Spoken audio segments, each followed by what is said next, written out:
Happy Thursday to everyone out there. We are so excited to return with another Teacher Thursday in our spring series spotlight. Today, joining us, we have Lori and Kathy from Williamsfield. So Lori, I'll let you introduce yourself to start us off.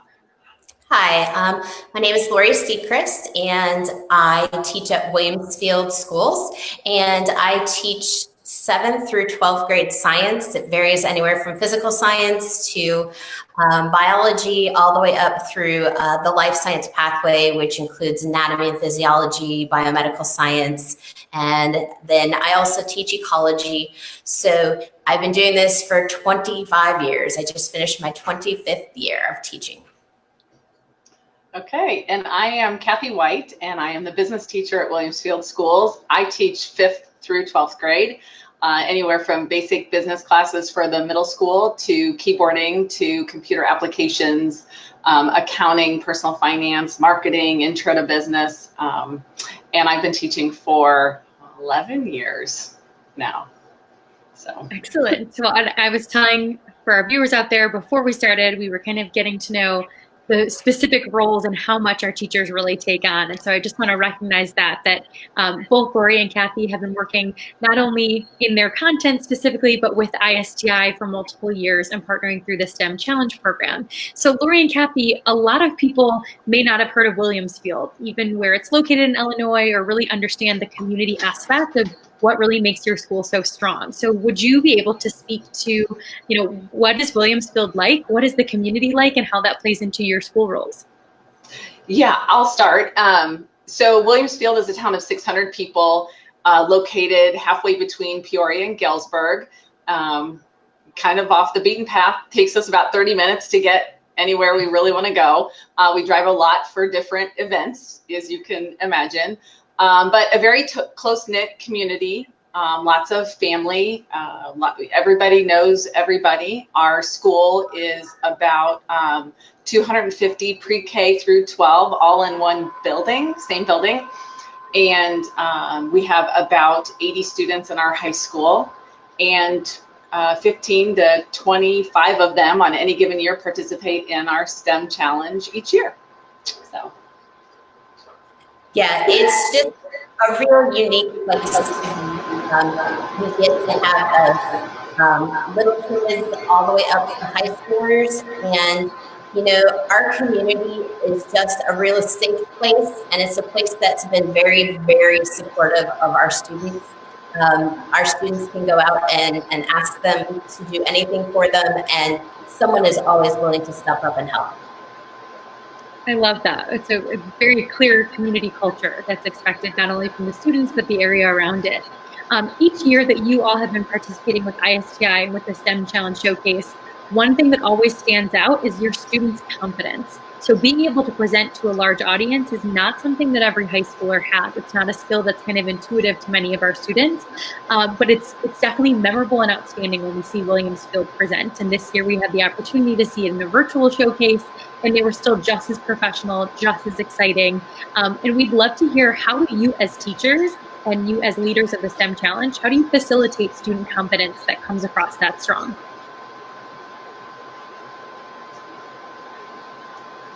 I'm going to start this one out. It's not something that our students are just born with. They do not come to us as natural born speakers, but I think the most important thing is the buy-in. We get buy-in from the beginning, and they own this process. And when they own this process, they want to do whatever it takes to see it all the way through. And seeing it all the way through is to be able to communicate effectively with people so that they can truly get a good picture of all the hard work they've done. If they can't do that, they're missing that communication piece in the scientific process, and that is the final. No matter how good your work is, if you're not able to get it out there and have people understand it, then you're not finishing the job. And our STEM lead this year, she walked in as a sophomore. She came to us and she cried and nearly threw up before her first speaking engagement with our school board. So it's it's getting them to buy in and truly understand that this is their story. And if they tell their story and they own their story, then that's going to get them the confidence they need to be able to push through the uncomfortable parts and really get there. But, you know, it does take a lot of practice. These guys have the buy-in to want to work hard enough to polish and put the hours in at the end. Once they've done all the months of work, then to put the hours in at the end to polish and have it be that final product that they're proud of. They do all that work. They, from beginning to end, they are the researchers. They are the, come up with the solution. They do all that work. And when this is all over, it's amazing to me how many people say to us, "Did you win?" And we're like, it is not a win or lose. And our kids don't care. I mean, they want to see this through from beginning to end and just feel that sense of accomplishment at the end, whatever it is. And this year it happened to be virtually, but for the last several years it was live in person, and they love that. They love what they feel like at the end. And I think that's why they keep coming back and continuing to do this program with us every year. I love how motivated they are to take on what's in front of them. I also love, Kathy, how you said, they recognize it's not a competition, but it is a celebration of the hard work they have done. And hopefully that kind of takes off the stress of I have to beat others, but rather I have to perform my own best, and I have to be my best self, and I need to bring my group together so that we can be the best together in our own right. And I think that's a really important reflection, especially on just today's youth. And it's not always a competition, but really just a celebration and an elevation of what students are capable of, and they've certainly proved that they can do it. Another really unique aspect about working with Williamsfield through the STEM Challenge has been the community focus piece. So we know that students oftentimes go interview users so that they understand their user group, or they interview experts in the field, not just their mentors, but other people in their departments and in past partnerships.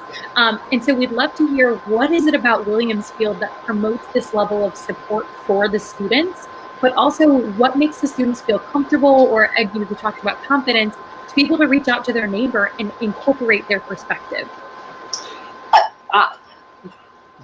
What I would like to say is, again, it goes back to that whole, we're a small community, we are family oriented, and, the students, when they brainstorm, well, who can we reach out to? They'll start with their own families, then they go out beyond that. And the fact that our students feel comfortable going to our village board, into those meetings, and presenting to the president of our town, and in everybody else that's there and involved, as well as our school board and all of those people. It's just amazing to me that they have the confidence. They may not have it as freshmen. They may, take that back seat as freshmen, but they slowly get there. And by the time they're seniors, they have the oral and written communication skills that they need to accomplish those tasks. And by example, show the younger students in the STEM program how it's done. And they learn as they go. And, we guide, but that's it. They have to do the work. And so I really think it's just that we are so small and welcoming. The community is very welcoming. If, a student calls and says, "We'd like to pick your brain on this," they'll be like, "Yeah, sure, we'll come," and that's just really speaks to our community. Other family members, to come so that these kids could show them their hard work. So literally these ladies are sitting there that have showed up. They're calling their friends and other family members to bring them in so that there could be more people, and one thing that our kids, our seniors this year, were even, a little afraid of, because one of their favorite parts is interacting with the community. And they were afraid that since we didn't get to do as much of that this year with circumstances, that some of the younger kids wouldn't get the buy-in and wouldn't want to keep participating. But I think it all pulled together in the end. And I think everybody saw how it works. That's so good to hear that they adjusted too, to just meet the meet the needs of the group and meet the needs of the challenge in the climate that they were working in. And that's a very real life skill. Pushing towards the mentors as well, how do you feel like the mentors, either from this year or even in previous years working with the STEM challenge, how do you think they help students understand how to take advantage of professional relationships or how to reach out? Do they play a role kind of beyond what you lay a foundation for? I'll start off this question. So our mentor this year, she was phenomenal, from Caterpillar, and she really helped them to see what it is like in the real world when you're working with people, trying to change their habits and trying to get them to embrace new technologies, new processes. And she gave them the insight that we may understand these things to a certain respect because everybody has a little bit of a hard time with change sometimes, but she was able to give them a different perspective and to really understand what it's like to work in these situations and what it takes to be able to develop solutions to these type of problems that she works with and sees every day. And also our students, and any student, they can go online and they can do research until they're blue in the face. And it doesn't mean anything until you have a mentor like Jody Short, who from Caterpillar, who really says, well, that probably won't work, and maybe try this angle. And then they can go back and research and then and bring that research to a real live mentor who truly is an expert in that field and say, yes, that may be applicable in a mining community, but wouldn't be applicable in a highway construction zone or whatever. So it just really, she, as well as all the mentors we work with, really put things in perspective for us. And not only the professional mentors, whether it's at Caterpillar or ISU or Trajectory Energy, who we've worked with in the past, but also those other mentors in our community who are experts in their field, whether they were electricians or plumbers or construction workers. We run the gamut, of tapping into those types of mentors and resources as well. And in the past too, I know you already mentioned it, this year you worked with Caterpillar, and in the past you've had kind of some other partners, and we'll touch on that in a bit. Thinking back to the Trajectory Energy of the solar panels, your students also were in a really cool position where they brought their challenge to fruition. So not only did they rise to the challenge to find a solution, they brought it to life in the community. Can you talk a little bit about that experience working with Trajectory Energy, installing solar, and kind of the community aspect that came into play at that challenge? Well, actually, I'm going to backtrack just a little bit, which may get a little off track, but every year my ecology class, before all of this for 20 years, we kind of go around the school and we try to find something that we can change. And then we've always collected data and we present it to the school board, and then the school board would choose one thing that they would do. They might, replace the windows because we showed how it was, wasting energy, or lighting. So we had been on the solar panel, trying to get them solar panels for a long time, but it's costly, and, it was never the right time. We did get one solar panel through a project that was on the side of our building, just so that we could collect data and understand solar and educate on solar better. But when we had the opportunity to work with Trajectory, in a previous challenge, we had looked with ISU at ways to make our community more resilient with the climate change and aging infrastructure of our electricity systems. And so we had looked into solar panels then, and our superintendent was a big fan of solar panels. So this opportunity with Trajectory was just, fell right into our laps, and it was this amazing opportunity for our students to see a different option with community solar, because we were limited. We thought we had to purchase a solar panel, put it on our roofs, and that was the only way that we could tap into solar.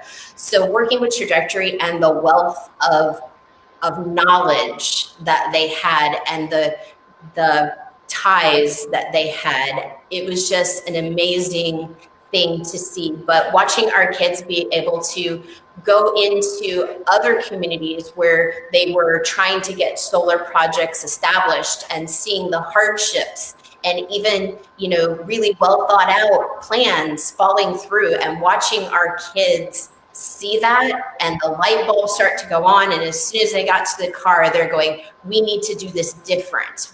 This is what we need to do. We need to start with education in our community, and seeing that and just getting started from that baseline, going to another community, watching their town hall meetings, seeing the conflict, and being able to right there in that moment as high schoolers be like, we need to bring it in a different way to our community. And so from that experience, they were then able to, you know, go to the courthouse and see the zoning stuff happen. They were able to have their own town hall meeting where we brought in community members, you know, who had really tough questions. It wasn't just, oh yeah, the kids are presenting on solar power, that's great. I mean, there were some people who came with some tough questions, and having trajectory by our sides with our kids to help our kids facilitate this. But our kids actually ran that meeting and brought their knowledge and their enthusiasm and their excitement for a future for their community was really amazing. But it all started, you know, that first town hall meeting that they went to, and they went in with rose-colored glasses on thinking this was going to be awesome. And it was a pretty intense meeting, and that project did fail. And so they wanted to come up with a way to make sure that it came to fruition in our community. And after a long process, you know, where we didn't know that it was going to happen, because, you know, we planned a certain thing and it doesn't always go that way. And they got to see that, you know what, sometimes you have to change directions. And it ended up that now we do have solar panels on our school grounds. And, you know, the buy-in and the smiles on the faces of the kids who had a part in that is pretty awesome. And also, I'll say that it was such an eye-opening experience, because, you know, I think when we start any challenge, we kind of go in a little tunnel visioned, you know, thinking it's going to happen one way. And right off the bat in that challenge, it didn't happen that way. And when the students realize, you know what, we can't have an outside company coming in and think that they're going to change our community. You know, we have to change our community. And that's how they really embraced this challenge. You know, and that being said, the fact that we have administrators and a school board that fully supports what our students do, and they truly listen to what they bring to the table, because it's the students that are doing all the work. You know, it's not Lori and I going in there and saying, hey, this is what we need to do. You know, it's the students who truly believe in what they are presenting to the board and to the administrators. So Mr. Forker really took what the students brought and ran with it to get the rest of this project going, while using a couple more of our students to see the project through. So it's really exciting. And I haven't heard one complaint from our community about it at all. So it's really exciting to see it happening. That reflection on the whole process is so essential to any challenge that you take on, especially within the STEM challenge, when they're real world problems. It's a real world community. These are real people that might be seeing the solar panels or using them or benefiting from them, or, you know, paying different taxes, whatever that may be. So to have the students be able to fail fast and learn from that failure and see the messiness of what gets you to the end is just so critical to what our mission is at ISTI. And I think that really came to life that year and every year after, of just understanding that failure is really a learning opportunity. So I love hearing that and being able to reflect on that. Thinking through, as you said, they were involved in so much of the back scenes. So the zoning, the paperwork, not just the glamorous parts, you know, like, oh, we did it. It's coming in real life. What do you think their favorite part was throughout the process? I'm going to jump in first here. I think some of our tech people at the end got to make a what's the word I'm looking for, Lori? A model. I got to make a model of a solar yard and what it could look like, all the way down to the flowers and the grass underneath, as well as then we had students working with an Arduino to when the light solar shined on it, they could move the panels. So that was such a great, I think, and the students just loved that model that they built and used it for several years and several presentations. And so that was really exciting to see them be like, oh my gosh, this could really work, so that was cool. And one of my favorite moments watching the students, or what I think was one of their favorite moments, is seeing the solar panels actually come to their school grounds and knowing that they had a part in that. Our senior, who was a lead during that, she actually has one of her senior pictures where she's photoshopped on top of the solar panel. So that's a moment when you know that was something special to them. And also, one of the things that I think might have been one of their favorite moments was when we had our town hall meeting and seeing the community there with Trajectory Energy and knowing that they brought that to their community. Did you both have a favorite moment from that process? Oh, that's a tough one. I'll start then. I guess mine probably came after the whole thing, with when our kids, a couple of the kids actually got to go to Chicago with our superintendent for the lottery drawing. That moment when they got to experience that because of this, and I know it wasn't the whole team, and usually my most favorite moments involve the whole team, but getting that kind of experience where they got to go, they took the train to Chicago, they got to go a place where there were no other kids and know that they were a part of it from the beginning and seeing it come out the other end, that was probably my favorite. And for me, and this is a really small moment, but there was a student who wasn't actively involved in STEM, and in looking through how we were going to present this and how we were going to show our model in Chicago, and anyways, she painted a sun that we used as the in the facade above the model. And she loved it. She loved being a part of that and showing her artistic side. And that was nice to get even non-STEM students involved in the whole process. And again, that just speaks to the type of students that we have at Williamsfield that are willing to step up whenever we need something.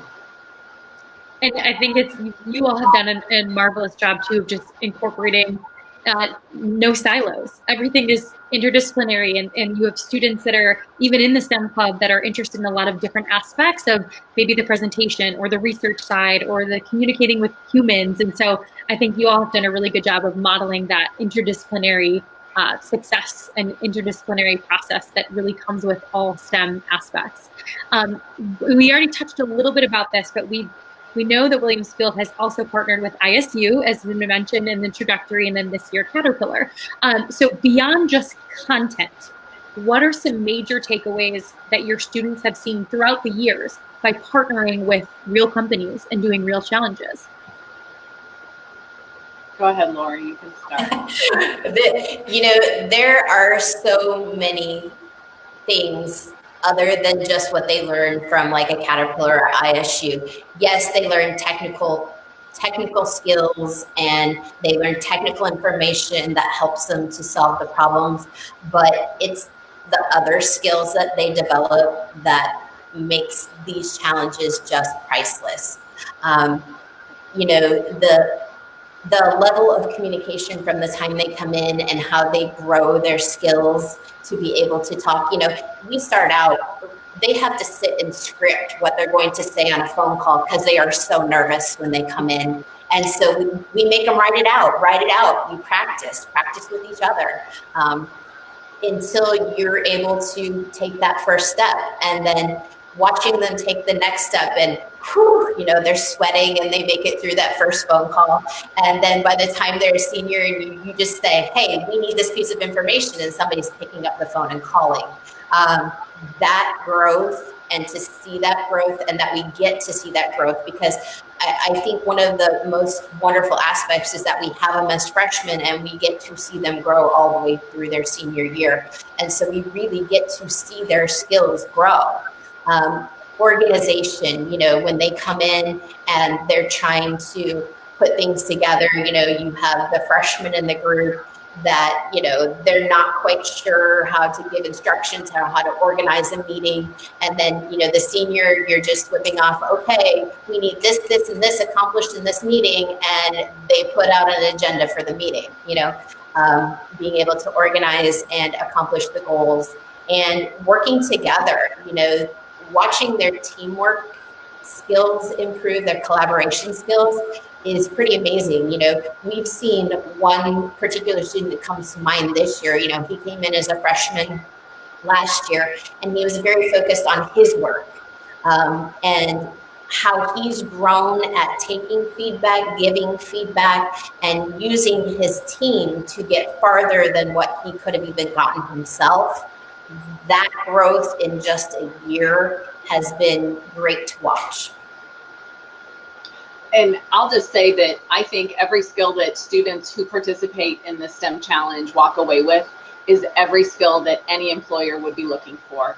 So whether our students are going straight into the workforce when they leave Williamsfield schools, whether they're going to a 2-year college or a 4-year university, the skills that they learn, all those that Lori mentioned, oral and written communication, time management, organization, presentation, you know, formatting presentations and then presenting them.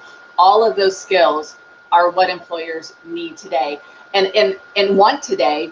And I truly believe that what our students were able to pull off this year virtually is also what employers are looking for, because who knows how, you know, business and workforce is going to change over the next, you know, 6 months to 6 years. And the virtual, I mean, what we're doing now, and you know, the live presentations, I don't think it's going to go away. And I applaud our students for embracing, you know, everything that they had to do this season as well in preparing. So.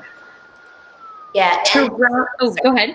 Well, just to add to that really quick, you know, and watching their confidence grow so that no matter what they go do, no matter what profession, because a lot of our kids aren't going to go into STEM related fields, but these are all skills that are needed in any field. Absolutely. And then to round it all off, we'd love to hear, you know, we've heard about student experiences, but as educators, thinking through this year or previous years you've been partnering, what is something that you've taken away as an educator from this experience? I think what I've taken away most as an educator is, you know, if you provide students with opportunities, they're going to do it. They're going to rise to the challenge and they're going to fly.